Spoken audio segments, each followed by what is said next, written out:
on this particular, let's say, not tutorial as the case may be. My name is Tolusha Francis, and this is your first time on this channel. Please do not forget to subscribe. Please, please, please, please. Your subscription would go a long way in helping this channel, and also turn on the notification bell so that whenever there is um, any new video, you'll be the first to get to know about it. Now, like I said, welcome to my channel, welcome to my YouTube channel, and I'm glad that you're here. I'm glad that you discovered me, and I'm happy that you're watching this video. Now, this particular video, I'm going to be talking about quitting quietly, or what they call quiet quitting, and 5 reasons why it is important for your mental health. So I'm going to go over now to share my notes with you. So come along with me as we learn together. All right. Now, let's look at what quiet quitting is. So, what is quiet quitting now? Key point here that we need to take note of is that quiet quitting is a recent workplace phenomenon. That talks about employees rejecting the idea of going above and beyond at work. Right now, this is, let me just define it. It says quiet quitting is a recent workplace phenomenon where employees are rejecting the idea of going above and beyond at work. Now, despite how it sounds, quiet quitting is better defined as setting healthy boundaries in the workplace, or a way of establishing work life balance. Now, the practice of quiet quitting overlaps with many common strategies used to improve mental health. Don't forget, the topic is 5 reasons why quiet quitting is important or helps your mental health. Now, this quiet quitting was not something that was popular before now, until recently when it went viral on TikTok because a particular person talked about it. Now, if you have been very familiar, if you've been following what's been happening on social media, you would realize that we're in a generation where people are very keen with respect to, um, especially the younger ones, the Gen Ys, or what do they call them? They're very keen as to what exactly is it that is happening in their world. And then you hear them say things like, I didn't come to this life to suffer. I cannot go through that pain and stuff like that. So quiet quitting has become such a phenomenon and such a norm these days, right? So let's continue from where we stopped. Now, what exactly is quiet quitting, and why could it be great for your mental health? Now, like I said, contrary to how it sounds, quiet quitting doesn't mean slacking off, sabotaging, or outright quitting your job. It means rejecting the idea that you have to go above and beyond at work. It means coming in, doing the job you're paid to do, then going home and living your life. Now, you notice these days that people kind of say you should go beyond what you're asked to do more than what you're asked to do, stop complaining, it won't take anything from you and stuff like that. But what quiet quitting is basically talking about is saying, look, go to work, do what you have to do your own work, do what your job description says, your JD says, and move on. Now, despite employment experts warning people of the risk of quiet quitting, that's like being passed over for promotions or getting laid off first, it's important to remember the source of this advice, and that is employers and their spokespeople. Now, in reality, quiet quitting could be just what the proverbial doctor ordered for your mental health. What this is trying to say is that sometimes quiet quitting might be what you really need for you to live. Quiet quitting might be what you really need for you to live your life as a person, right? But it's also important that you understand what exactly it is that you're doing.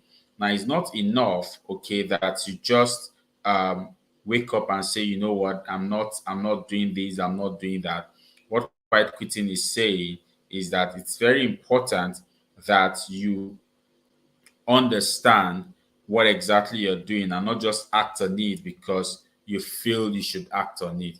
All right, let's continue.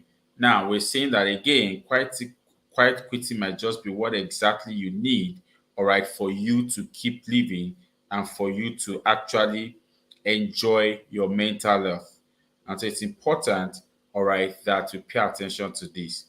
Now, let's look at what are the 5 reasons why quiet quitting might be helpful to us. What are the 5 reasons? 5 ways rather than 5 reasons why quiet quitting might be helpful to us. Number one, it's a way out of burnout. Burnout, also sometimes called moral injury, frequently results from doing work that doesn't align with our values or when we feel hamstrung from making a meaningful impact, right? But the predominant script for decades has been, well, that's just how it works, or that's just how work is. Okay, you're supposed to enjoy it. That's why it is called work, not fun. I mean, over time, you've been told that you're not supposed to enjoy work. It is work. It's not supposed to be fun.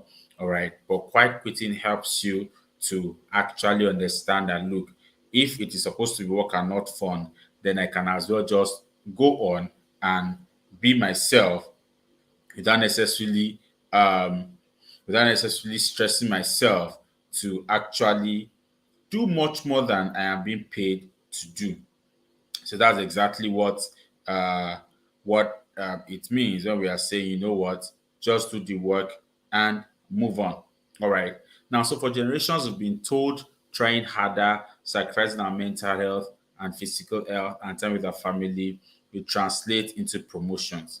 But you and I, over time, would have come to realize that the fact that you're sacrificing your family, you're sacrificing everything that you have, doesn't necessarily mean that you're going to get a promotion or that there's job security. Not anymore. And like the American dream of having 2.5 kids and being able to afford a 4 bedroom house with a white picket fence in a nice neighborhood on single salary, it's a relic of a bygone era. It simply means that no matter how well you do beyond your work, there is no guarantee that you're going to get that promotion. So quiet quitting helps you strategically disengage from burnout because it keeps you from overextending yourself and sacrificing your well-being. It helps you prioritize your well-being, all right, so that you don't sacrifice your well-being and you avoid burnout. Now, number two, quiet quitting helps to set healthy boundaries. Ultimately, quiet quitting just means setting healthy boundaries. The way we protect our priorities and create a work-life balance is to set healthy boundaries. And so you have things like, hey, this is where I draw the line. Because if you do not draw the line, all right, you're going to realize that you're going to go overboard and you will stretch yourself. So you're able to draw the line to say, you know what, this is where I draw the line. Here is what's acceptable, and here what's unacceptable if you want me on board. Setting boundaries for a better work life balance may mean the following: not taking work home with you, not checking work messages outside of work hours, not attending non required work events, not working more than the number of hours you're hired to work. And so setting boundaries at work makes it easier to pursue hobbies, spend time with loved ones and protect your mental and physical health. I once did a live video where I talked about setting healthy boundaries. I'm going to put the link in the description below in the comment section. Go watch it. It talks about setting boundaries in the workplace. So I had a guest who joined me, right? And one of the things that we're looking at was how do you set boundaries in the workplace so that you don't experience burnout and then you're able to be at your optimal best even at work. So go watch that video and you will understand the importance of setting boundaries. Let's go to the next reason. We talked about building a sense of self-control. When you believe you have agency over your life, you have what's called an internal locus of control.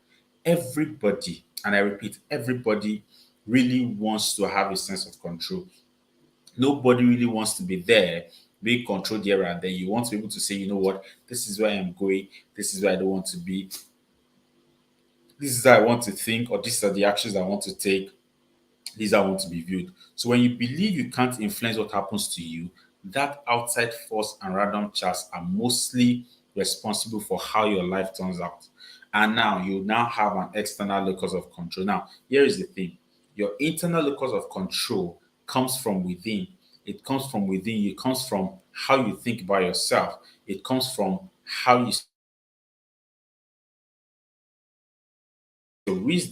what your reasoning is like, right? That's exactly what your internal locus of control is all about. It helps you to determine what steps you want to take. It helps you to determine what decisions you want to take. But you see, it's different from your external locus of control, which is influenced by the environment, which is a function of the environment, a function of what is happening within you. So, in the case where you're not able to, what word can I use? Where you're not able to, experience some form of internal locus of control, you would realize that your external comes to fore, and there is really nobody who wants to experience that level of control where someone else seems to be controlling you, right? So focusing on things outside of your control increases stress, frustration, and feelings of helplessness. Now, when you believe, okay, that you have no control at work and every day makes you feel like a Boomerang's character in Groundhog Day, you should watch that. It's easy to develop a sense of powerlessness that is an external locus of control. Now, remember what I said earlier, that the moment you feel that you no longer have control over yourself or over things, that you're now beginning to focus on things outside of your control, you will begin to feel stressed, you will become frustrated, and there will be feelings of helplessness. All right. And so the moment you begin to believe that you don't have control, you're already having an external locus of control, which means that the things around you are the ones controlling you.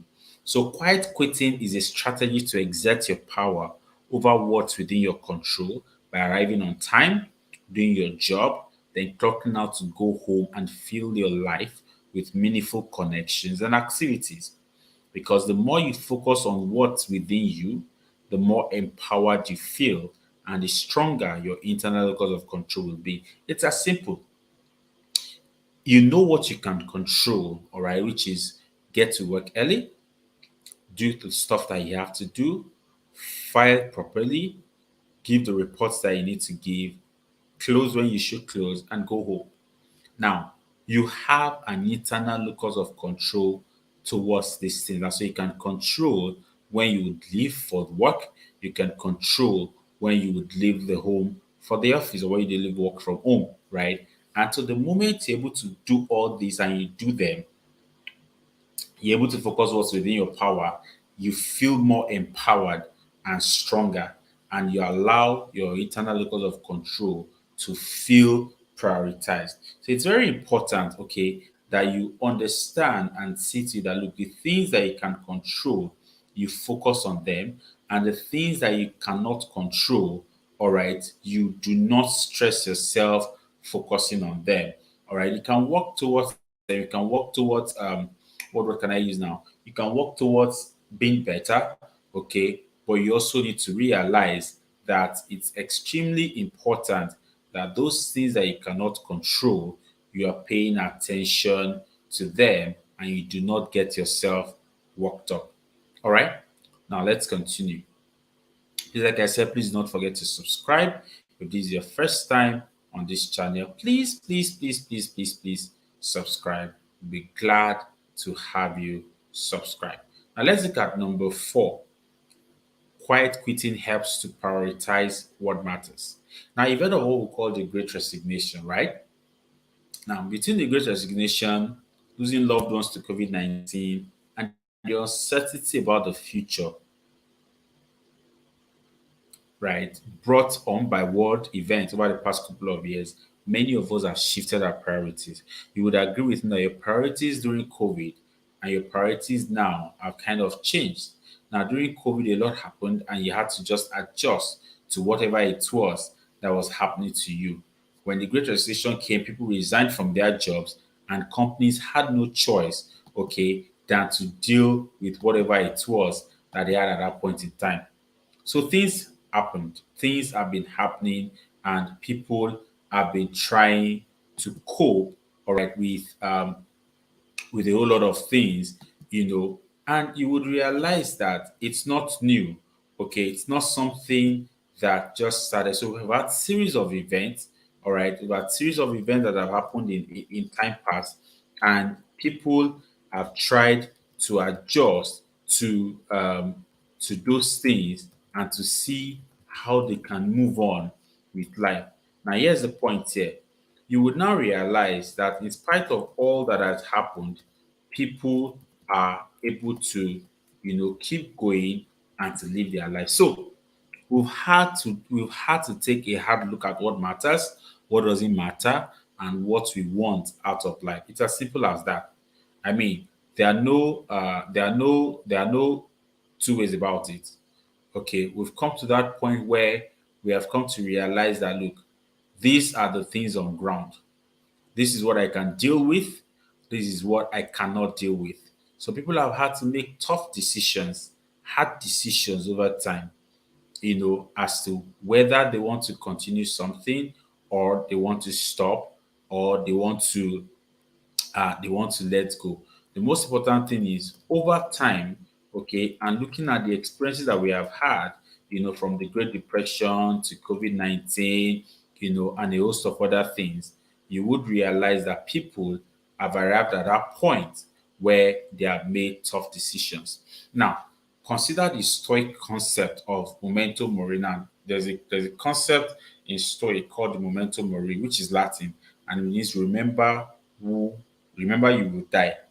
Now, it's not meant to be depressing, but it's meant to remind us to use our mortality as a motivator to live fully.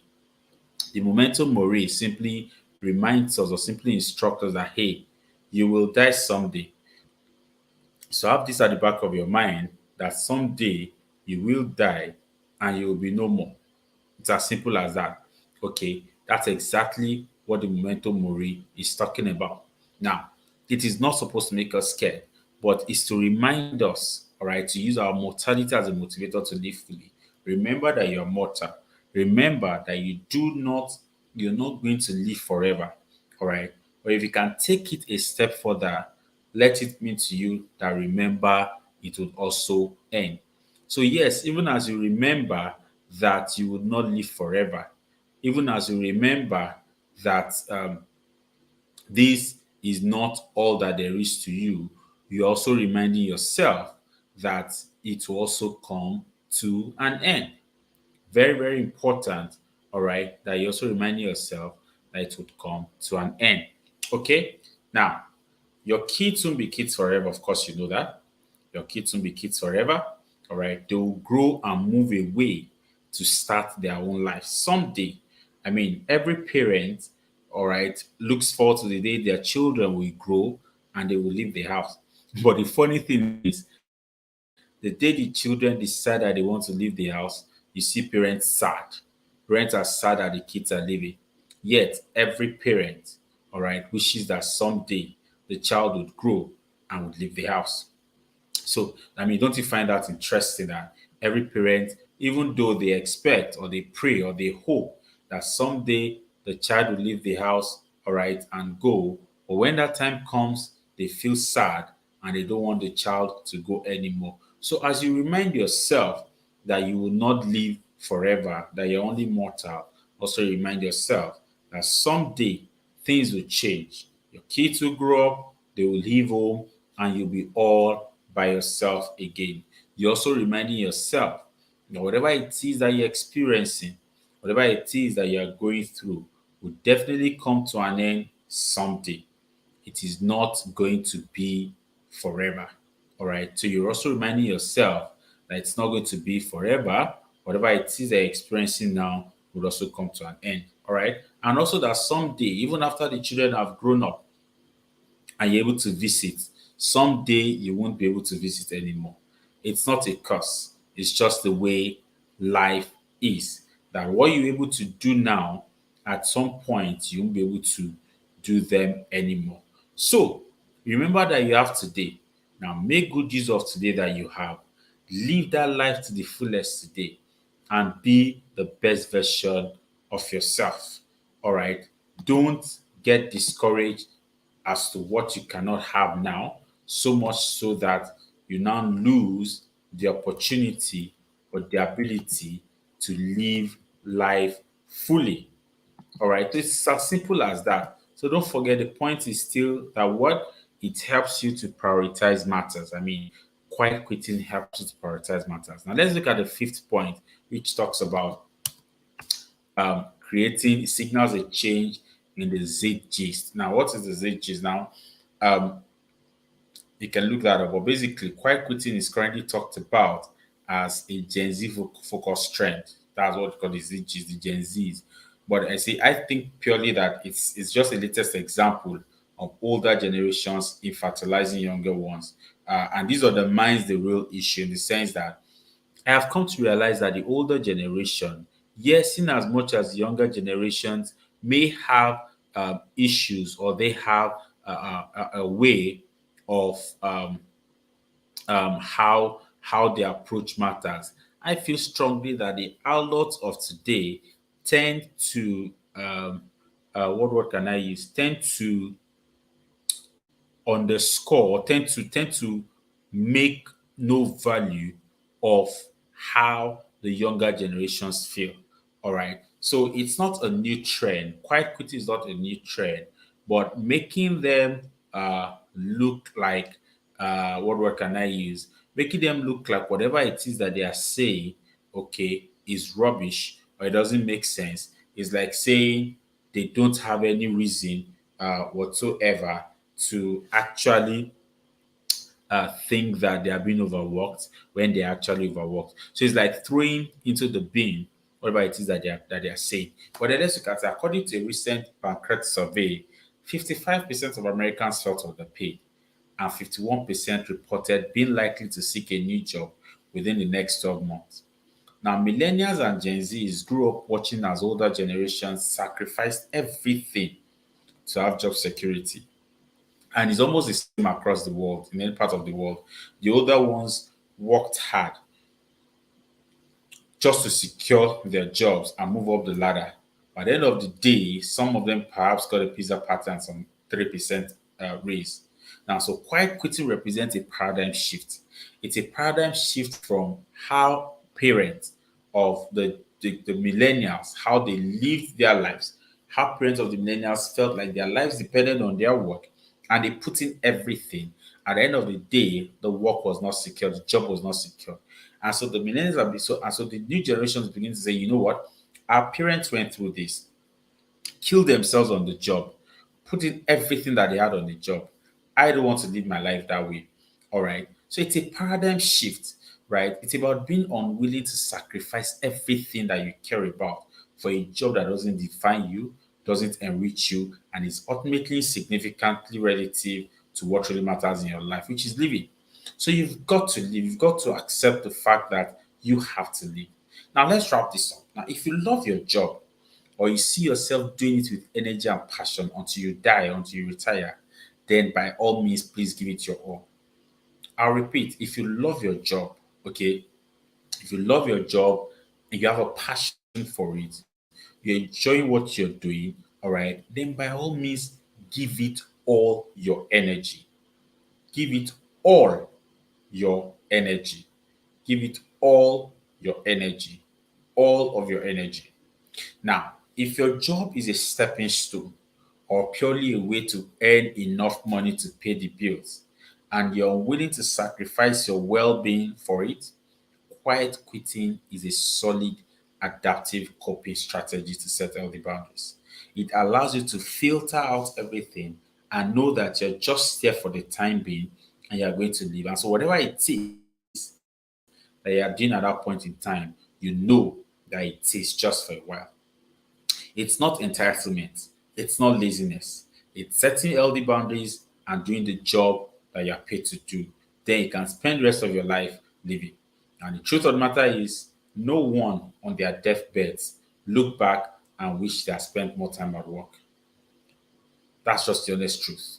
There is no one who on their deathbed will say, I wish I really worked longer, or I wish I stayed in that particular job longer. Now, even if this happens, it will be because they enjoyed the work, not because of whatever it was, or not because of the pay, but because they enjoyed the work. And so it's pretty much simple, all right, that we need to understand where we are and why quiet quitting is a thing now. But the truth is, it's always been there, all right. It only perhaps went went, down for a moment or at some point, but it's always been there. And we just need to remind ourselves that it's pretty important for us to get that straight. So once again, I'll go by saying what exactly is quiet quitting. So I'll define it again as we bring this to a close. Once again, please, if you have not subscribed and you're watching this from any part of the world, please subscribe, subscribe. Now, what is quiet quitting? Quiet quitting is a workplace phenomenon where employees are rejecting the idea of going above and beyond at work. It is not a sign of laziness. It is not a sign of being laid back, but it's actually about setting healthy boundaries such that you do not lose your internal locus of control and subjecting yourself to the external locus of control. Pretty much that simple. Now, I hope that you have enjoyed this particular um, um, time that we have spent together and that you have gained some valuable lessons. Please share this video with your friends and family members, your colleagues, and all. And if for any reason at all you realize that where you work is beginning to affect your mental health, please seek help. Now, I'm saying this because over time I've had reasons to help employees quietly quit wherever they were working because the job was beginning to affect their mental health, but they were scared to leave, right? Some of them didn't even know how to approach the human resource manager or the recruitment manager, say, you know what, I can't do this anymore.